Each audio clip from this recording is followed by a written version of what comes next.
Сәлем баршаңызға. Бүгін өте дәмді, қамыры жұмсақ пицца дайындайтын боламыз.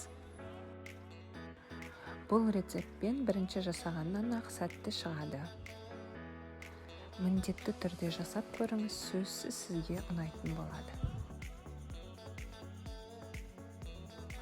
Каналыма жазылыңыз. Егер рецепт ұнаса, лайк басып, астына пікір қалдыруды ұмытпаңыз. Алдағы уақытта көптеген оригинал рецепттермен бөлісетін боламын. Бұл рецепт TikTok каналымда 800 мыңнан астам қаралым жинады.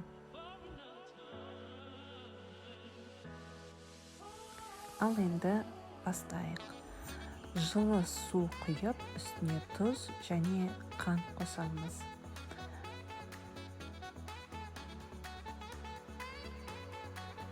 Үстіне құрғақ дрожжи салып, жақсылап араластырып, бетін пищевой пленкамен жауып, жылы жерге 10-15 минутқа қойып қоямыз. Сонда дрожжиіміз реакцияға түседі.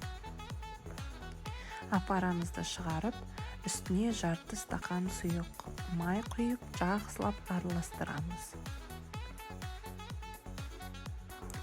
Үстіне ұн салып, жұмсақ қамыр илейміз.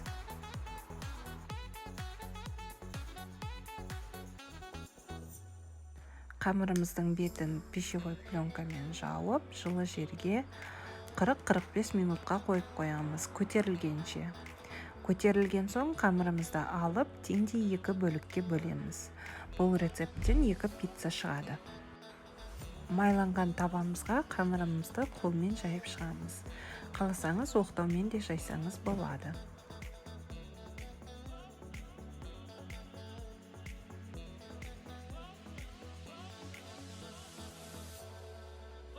Жайылған қамырымыздың бетіне кетчуп пен майонезімізді қосып, щетканың көмегімен барлық жеріне бірдей етіп жағып шығамыз.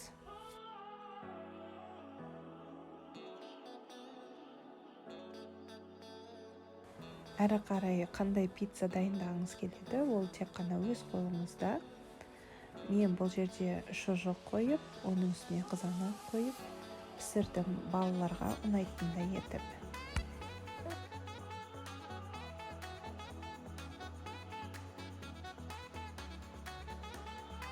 Сырды үккіштен өткізіп, 2-ге бөліп аласыз. Бірінші жартысын салмай тұрып бетіне себесіз, ал екінші жартысын пісуге 5 минут қалған кезінде себетін боласыз. Қызып тұрған пеште 180 градуста 25-30 минутта пісіріп аламыз. Керемет дәмді жұмсақ пиццамыз дайын болды.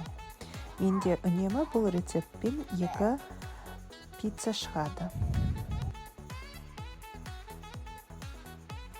Астарыңыз дәмді болсын. Сіздермен болған Құндызай.